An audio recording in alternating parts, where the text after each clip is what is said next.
I'm Bob Gabriel. My dad was Loretto, and he was born in Italy, I believe 1936, I think. Where was he in order? Second, Behind. Aunt Clara. And then after him was, I think Uncle Paul. yeah. And then my dad, I think, right? Then your dad, and then there was Uncle Frank, and Aunt Rita, and Uncle Ange, and God, I can't remember the order. Uncle Ange, then Vic, and then Uncle Vic, and then Della. But then there was a couple that I never knew the names. Yeah, Eugenia. I don't know where she falls into it, though. She was, I think, right after Larry, maybe, because yeah. Clara remembers her. So this is about Uncle Larry. He's going to fit into everybody else's story. What are some of the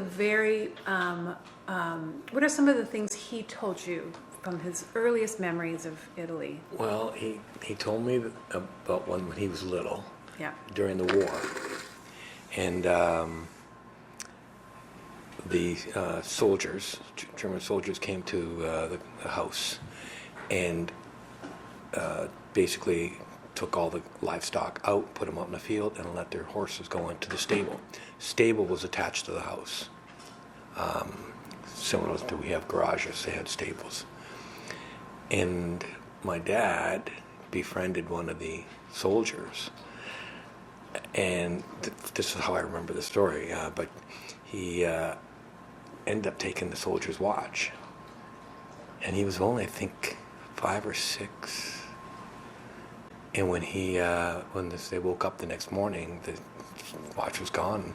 They had him up against the wall, and at gunpoint. And my grandpa stood in front of my dad to,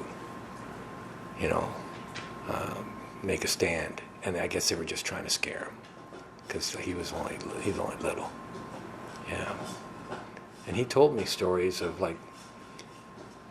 after battles that him and Paul and they would be in the fields or in the orchards, and they would find munitions and tie them with a shoestring or some kind of twine and throw stones at them to try to get them to go off. Crazy. Just nuts, We play with playgrounds, They're playing with bombs. Yeah, grenades and bullets and so anyways. It didn't tell me a lot of that, and then the next memory I have is him telling me about coming to Canada with my grandpa, and Tell me why he came first. He came before he and Clara and your grandpa came. Yeah, they came to work. Yeah. Because they had sponsors, people that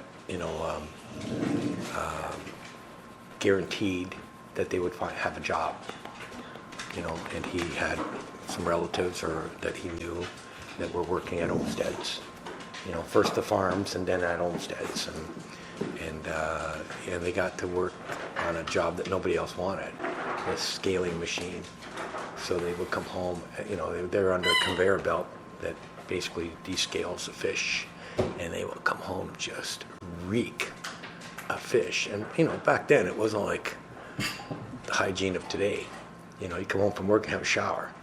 It's like your clothes that you wore on Monday, you would put them back on Tuesday, and then by the end of the week, you walk into our house and cause both my parents worked at the fishery. That's what they smelled like, fish, and we ate a lot of fish, and then I hated it after a while. Now I just love fish. I can't.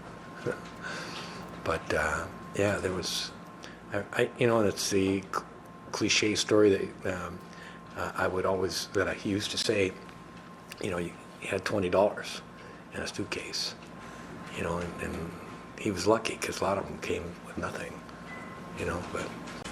How old was he when he came? I think he was 17 or 16 or 17, I think. Did he ever talk about the boat ride? Like, did he have memories of that, or leaving Italy, like saying goodbye to his siblings, or? I never said, the only thing he said that they landed in Halifax, what I remember. Yeah, that's what I remember. He didn't say much, other than he was a little seasick, you know, but, and there was nobody there to greet them when they come off, you know. Back in Italy, he was, they were swimming in the local little river, and he went in for a swim, and then he just about, because he couldn't swim. And my mother's brother, Father Angelo, wasn't a priest then, but he's the one that saved him. How old is he? I don't think he was maybe 10 or 11 years old when that happened. After the war? Yeah. Yeah. After the war, they had nothing, I understand. Nothing, no. Because that's why they were all leaving. They were refugees, basically, you know, because there's the economy, the food. Nothing was there. Yeah. Yeah, he used to. I remember, though, one time where Grandpa talked very highly of Mussolini, that if he would have lived, it would have been much different. I'm going like, what? What are you talking about? He took everything. You know, he built, because he built so many roads. Right. Which And he did. you know, and he put so many people to work. But there was no money to build those roads. He was borrowing the money. Yeah. You know, so. Yeah. But Did Uncle Larry talk about his first thoughts of Canada? Was he bullied? What was the first experience, the first year like, before everybody came over? Did he ever mention anything about that? yeah, he would say that, you know, the locals didn't like the Italians coming over. You know, and that they didn't like the Italians trying to, after so long, they would be buying property and, you know, or renting property, and these houses were just beat up, broken down houses that are part of the farms. But we used to joke about that because he said, you know, after a while, the Italians were really happy to see the other nationalities. Like first it was the Lebanese come in because it took the heat off the Italians. And then the Lebanese were happy to see the Portuguese, you know, and all the way down the line, you know, so. Yeah. So then everybody was back together again, and they lived on a big farm in Wheatley. Right. Yeah. Did he talk about that house? What it was like there? Not much, because, I mean, they worked all day, you know, and then at night, they would, you know, or they would work the night shift and then work the farms during the day. That's what, you know, so there was no time to fix up a house or to appreciate a house or even family. I mean, people were coming and going, you know, and working, you know, so. I mean, they're the older kids, so they had to, you know, support the rest of it, you know, so. Well, before he met, my mom came over in 50s, like they came here in 51, and then they got married in 56.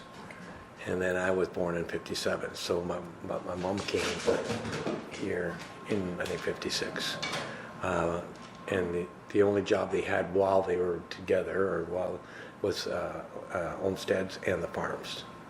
And then after 10 years, my mom stayed at Olmsted's, but after 10 years, my dad got it on with Heinz.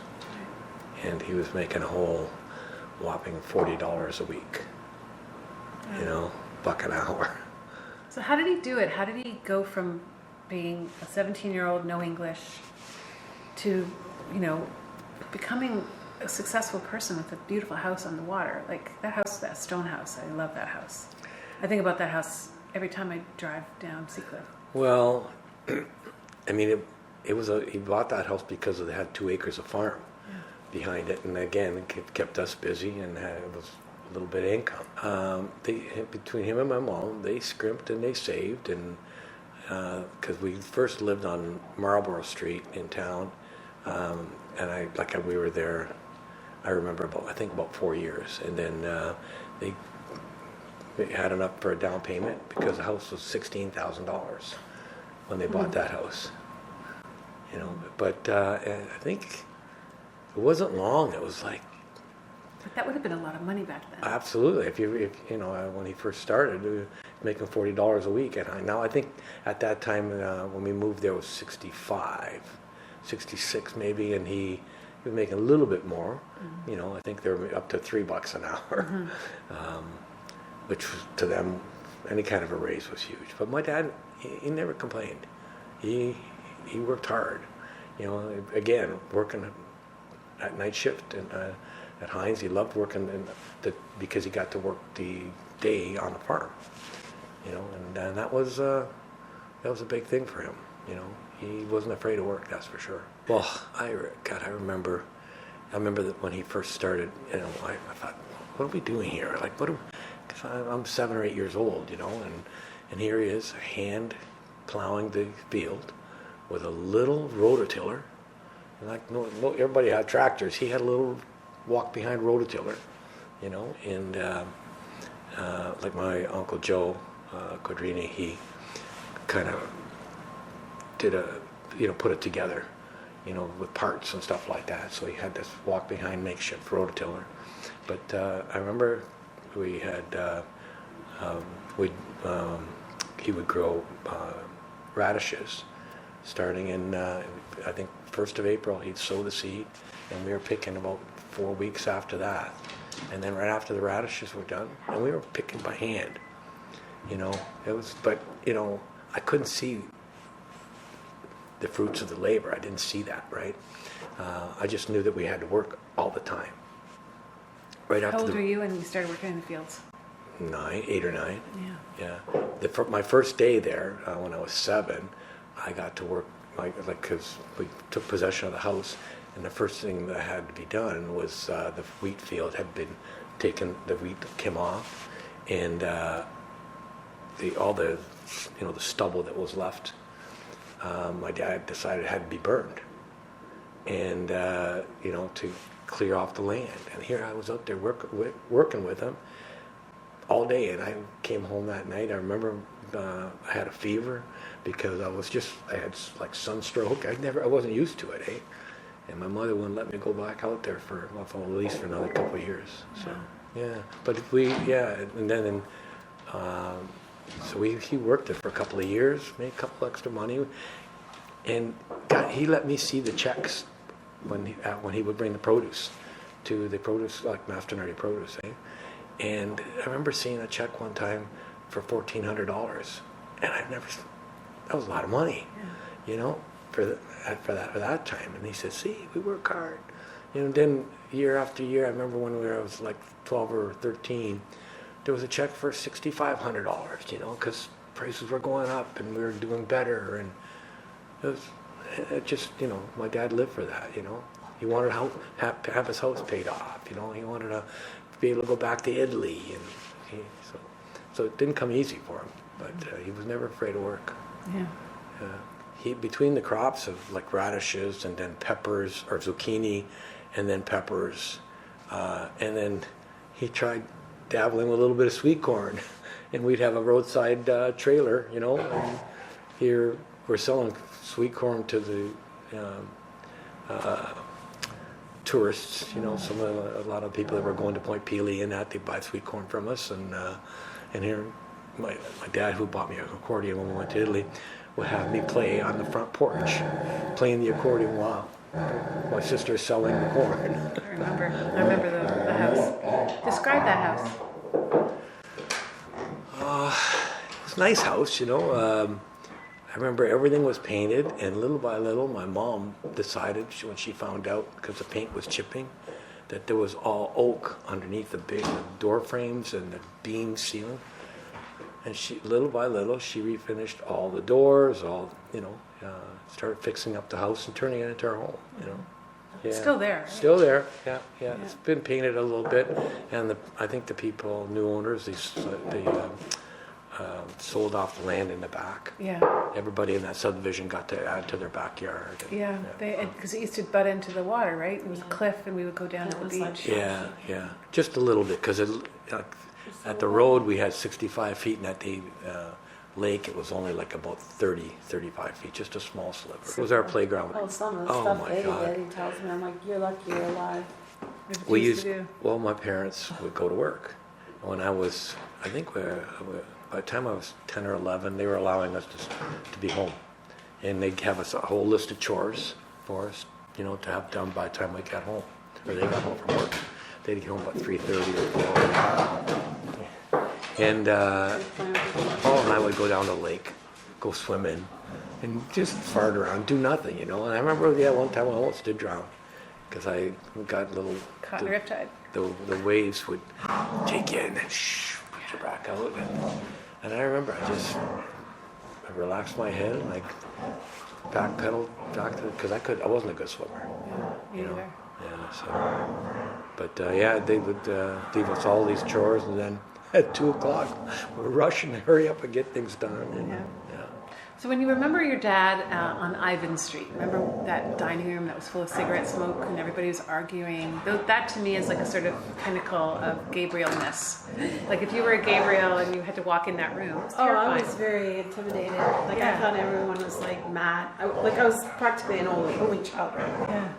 So, and Rita, she doesn't say anything, she's so quiet.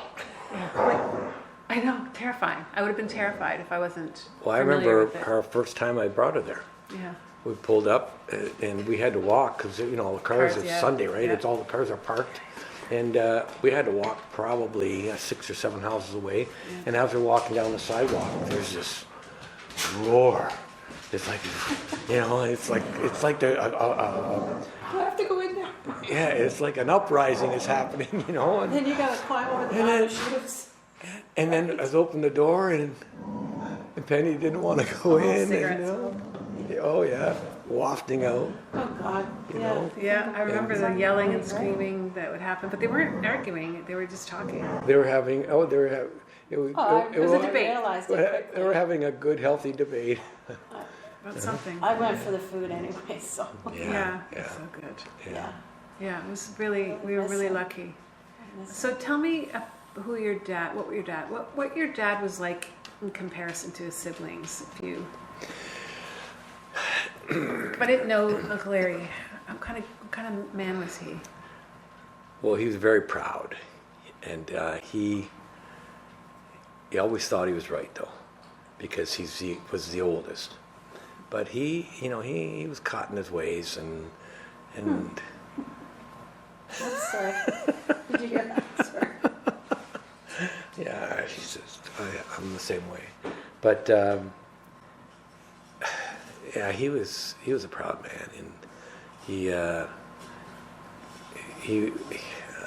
he wasn't a really affectionate dad, but you know, I remember having a father-son talk with him one time, and I came home with a black eye, and you know, rough housing at school. One of my best friends punched me in the eye, you know, and I had never heard my dad swear, ever. And when he asked me what happened, I told him, and he said, well, how did this happen? He said, well, he challenged me in front of all the other friends, and, you know, and I couldn't understand because he's my best friend, and he gave me a black eye. And then he said to me, so and what did you do after he punched you in the eye? I said, I didn't do anything because he's my best friend. And that's when my dad said, too fucking bad. And I went, I think I was like 9 or 10. And I went, I've never heard my dad swear before that. Now, I'm sure at work he probably did because it just blurted it out, you know. And he said, no, you defend yourself, you know. But, you know, I was always afraid to go home and say something to my dad like that because if you said something, let's say about a teacher did this, and teachers were always right. He wasn't one of them, not my Johnny or not my Bobby or whatever, you know. It was like, but one time I came home with a torn shirt that happened with a altercation with a teacher who happened to live down the road from us. And when I told him what happened, he took me down there to verify my story. And then the next morning I had a brand new shirt sitting on my desk. because my dad stood up for me. He was very opinionated, though. Like it was his way or the highway. So. But he was very family oriented. He liked to have the family around him. Oh yeah. Yeah. How did you meet Antoinette? Well, same town, and they wrote back and forth when. Same town in Italy? Yeah. She was from Frosinone too? Yeah. Oh, I didn't know that. Yeah. So they knew each other in Italy. Yeah, Castellari. Castellari, yeah. That was the town, and they knew the families knew of each other, and Wow. and they wrote back and forth. In fact, Richard and my Aunt Rita and their family, they went to Italy just this past summer. I don't know if you saw the pictures, but did you see the picture where my mother signed her name in the concrete? No. She scratched her name in Antoinette in the concrete and said that she'd be back. Oh. And that's how they knew each other. And then they wrote to each other, and he sent for her, and then got married. Wow. Yeah. That's sweet. Yeah. How old was she when they got married? 19. Yeah. Yeah. And what did she do? What did she work? She worked at Olmsted's also, Yeah. cutting Very fish. With the fish. They were good to us, the Olmsteads. They're very good. But I've talked to John Olmsted's dad, Jake Olmsted, I think it is. He still remembers all the Gabriel's names. He knew that my grandpa had passed and my dad passed and that, but because I've talked to him, in the past, and it's just, he's uncanny how he remembers all the Gabriels, that came to work for him. Yeah. So Aunt Rita said he was never the same after Paul died. What did he tell you about that day, or that incident? All he said to me was that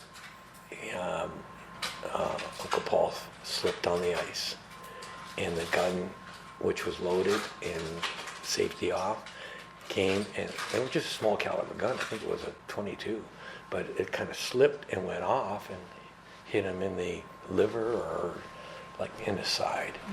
And because my dad used to hunt too, and after that, no guns. Yeah. Yeah. No swimming, no hunting. Yeah, and even I've always had a fascination in guns, but I'm afraid of them, so I don't. Yeah. Then my son Chris goes to Vegas and shoots M16s and machine guns, and I don't know, he gets it, but that's probably on Dad's side. He was a cop, so. Yeah, he. I don't know. There's so many memories, but it's hard to remember them. But you didn't know him before. No. No. No. So that's just everybody's got a different version of that story. It's always an accident, but sometimes you were fighting over the gun and it went off, and I don't know. Who knows? I never heard that one. But Uncle Paul when he was dying in the hospital, just said it was an accident. So I don't know. Oh, he was still alive. Yeah, for a couple days. I think he lasted 48 hours because there wasn't anything they can do with him. They didn't have reconstructive surgery and stuff like that, back then. Oh, goodness. Yeah. But he never talked about it. Barely. No, she every morning, she's on Messenger. She sends good morning and then good night, and I send her a big heart every morning and night. Yeah. Yeah, she's really something. When we would go visit Aunt Clara, be with my dad, and then I don't know if you remember him. His name was Uncle. His name was Robert too, in Italian, Liberto. And he was a big round guy, and when he sat in the car, he had to sit like this because his gun would hang out. And he smoked, and my dad smoked, and us three kids, because at the time it was me, and my sister Paula, and my cousin Dominic that lived with us. We'd be in the back of his car, windows rolled up, and we're going down 40 highway next to the St. Clair River there. And they're smoking, not even with the window down. They had the little vents, the little vent windows. Yeah. I smoked as a teenager, like peer pressure type thing.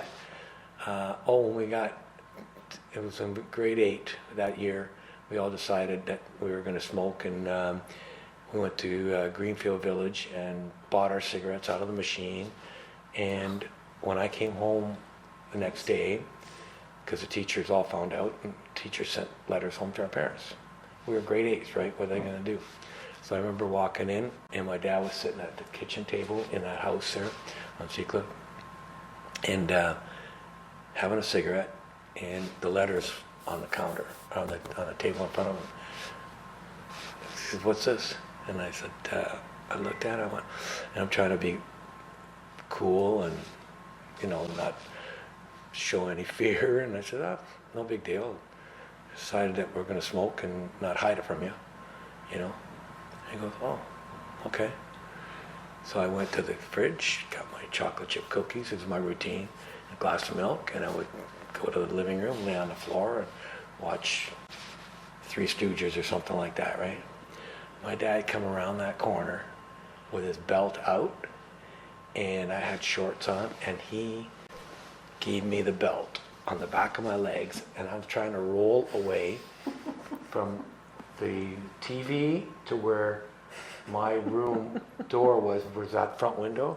I was like when you drop and roll to put out a fire. I'm rolling to the bedroom, and I rolled into the bedroom and closed the door behind me. Yeah. And the whole time he was doing it, he had a cigarette going. Yeah. In his mouth. Yeah. It's so crazy. Yeah. And then in sharp contrast, when Kara was born, she told, and she smoked too, but she quit smoking for Kara, and she told my dad that if you don't quit smoking, you won't see her again. Well, I didn't say that. I said, If you want to be can't come to around, the house if you're smoking in the house. he quit cold turkey. Never smoked after that. Right till the day he died, didn't smoke. But he left his mark on my legs. That's for Yeah. sure. But you know something? I quit smoking. Yeah. I didn't. Well, I you thought. didn't really I thought to start. myself, why am I doing? I was smoking Benson and Hedges, and I'm thinking, oh, sorry.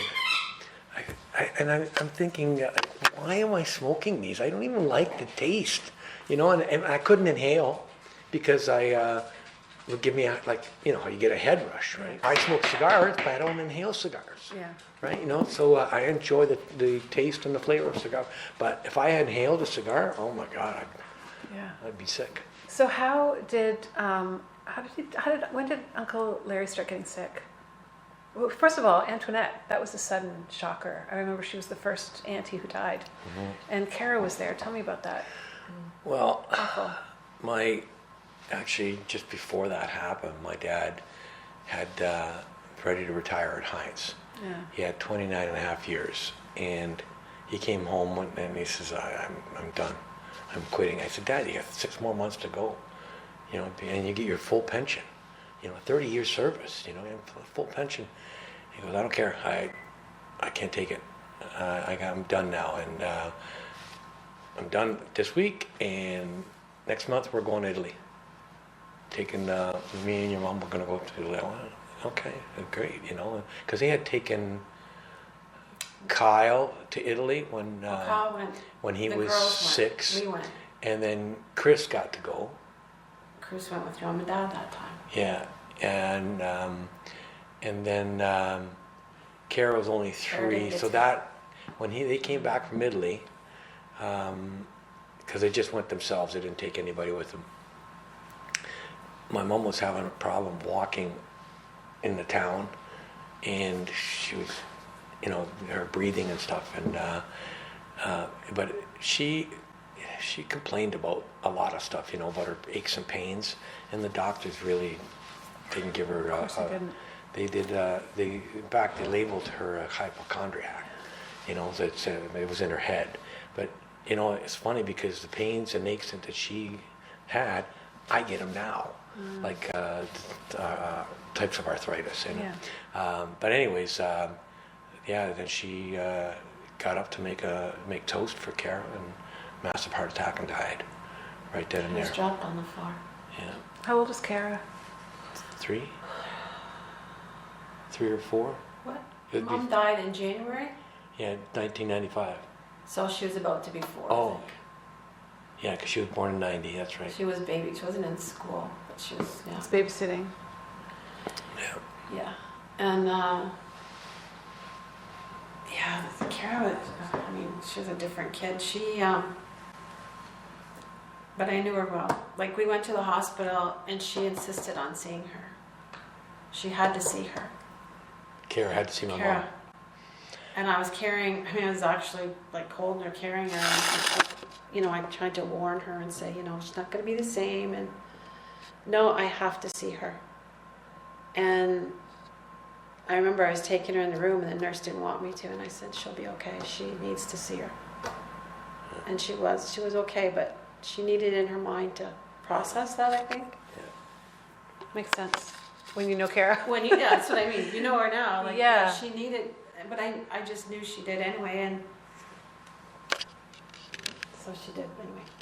Yeah, and that was, She'll never forget it though. that was hard. That was She's hard. talked about it before too. Even talking to the doctors, because How did did Kara call the police or? No, his dad was there. Oh, he was my home. dad, neighbor was a but he nurse. Okay. he didn't know what to do, and the next door neighbor, she still lives there, by the way, because I was there. Had to measure for flooring, but yeah, she came over. She was a nurse, and He ran and got her. and they called EMS, but it was too much time had gone by, and you know she never did recover. She was in a coma. But I remember talking to the doctor in the hospital because I needed to have some answers. And Dr. Juresny, all doctor, says to me, he says, you know, there's no brain activity. You know, she's basically in a coma on a respirator, and there's nothing it can do for her. You know, and then he said, even if she did come out of it, you know, and then just then there was a lady that was a resident of the hospital. She had been there over 30 years. And this lady had had a stroke, and her mind wasn't there, but she couldn't talk, but she wheeled herself around, you know. And Dr. Dresney said to me, he says, is that what you'd want for your mom? Would you want your mother to be like that? I said, it'd be better than dead. Yeah, I would take her like that, as opposed to her being dead. And I remember being so angry. But when he left the room, my mom, you know, who he said couldn't hear, couldn't understand, she had a tear coming down. And both me and Paula saw that and said, what do you mean she can't hear? She obviously heard that conversation. Look, she's got a tear coming out, you know. So yeah, it was really hard to watch her like that. And my dad, I mean, they you know, typical. Yeah, Like grandma and grandpa, they fought like cats and dogs, but they loved each other, right? And it's the same thing like my mom and dad. You know, they'd argue back and forth, but you know, my mom loved him and he loved her, and you know, so. And what was he like after that? Well, I think he was lonely. You know, he was really lonely because it wasn't long. It was what, a year and a half or 2 years when he got together with Teresa. That wasn't long. He was just very lonely. And that was Aunt Rita and Grandma's doing, kind of matchmaking, you know. They had known each other before because being, you know, the same age, and Uncle Teresa's husband worked with my dad at Heinz too, you know. Yeah. So, but yeah, he was lonely, and he had said that, you know, and you know, we gave him stuff to do, like he would take care of Kara in the morning, come in the morning, get her ready for school, and you know, and then be at the bus stop, you know, waiting for her to come off. And so, but he says he had said he needed more than that. He just needs companion, you know. So. And Teresa took care of him. Yeah, she did. She took very good care of him. Well, you know, she probably, all the reasons that my dad argued with my wife or my mom with about, you know, he argued with Teresa probably 10 times worse because she was a nitpicker. You know, but she got him on the straight and narrow. You know, she wasn't going to let him dress like an old farmer. You know, he was dressed nice and always taking Yeah, he care. went shopping, which you never did with him. Oh yeah, no, yeah. He and having Lorella too, you know, intellectually challenged, and that softened my dad up too, you know, 'cause he would joke with her and stuff, you know. So he was, hey, Come here, boo. Come here, girl. I know you want attention. I know. You can have it. He just wants some attention, You don't can you? have it. So then when did your dad get ill? What did he have?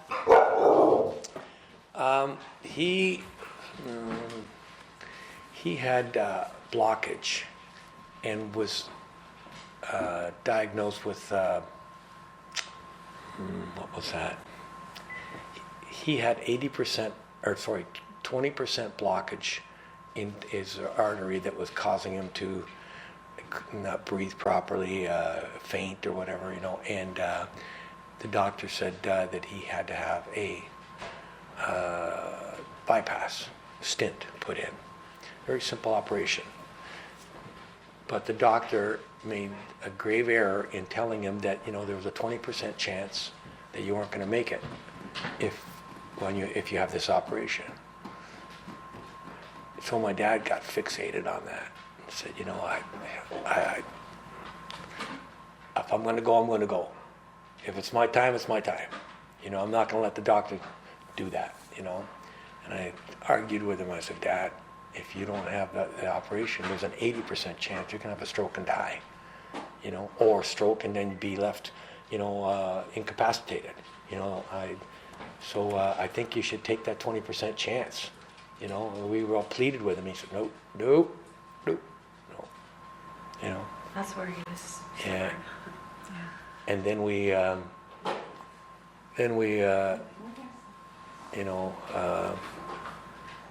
we found out after he had passed away that during that time he'd also was starting to experience incontinence, and because we were getting really upset with him not wanting to come over here, like for 4 or 5 years he wouldn't leave the house, and come to find out after Teresa told us, that sometimes he would have an accident, and he was a very proud man. He wouldn't wear Depends. He wouldn't, but he couldn't control it. He didn't know what was happening, but he would, if he would have just told somebody, that kind of thing can be taken care of, but he just wasn't going to have it. Stubborn and proud, heavy on the stubborn,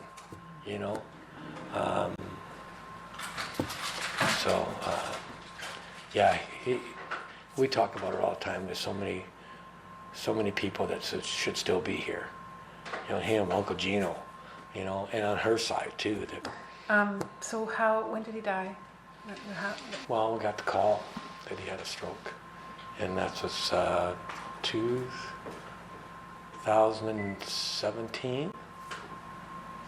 I got the paper downstairs. I think it's 2017. Yeah, we always say that, if he would have lived through COVID, he would have been miserable, but we got the call, and then same thing, he was in a coma, and the doctor said, there's no brain activity, but there was, because even, I think the last night that we had left, we were going to visit, and I said to Danny, I said, this is bullshit.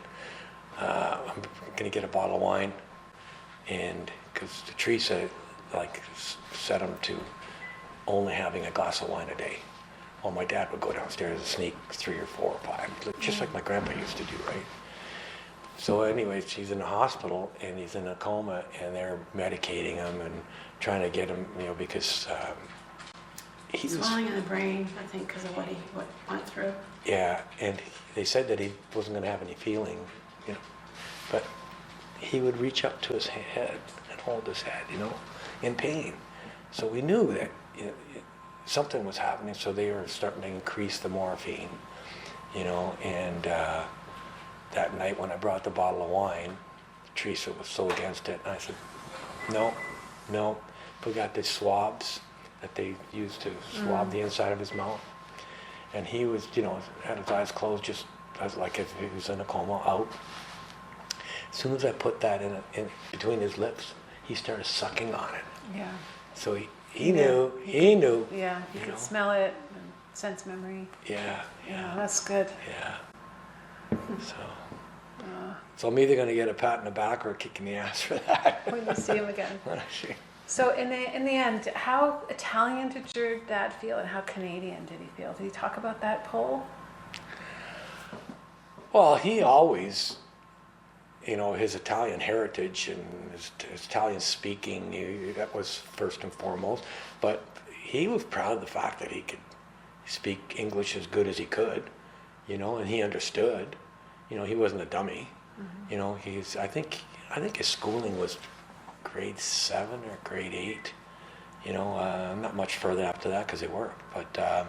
But he felt proud of what his accomplishments. Coming over here after, coming from war-torn Italy and with nothing.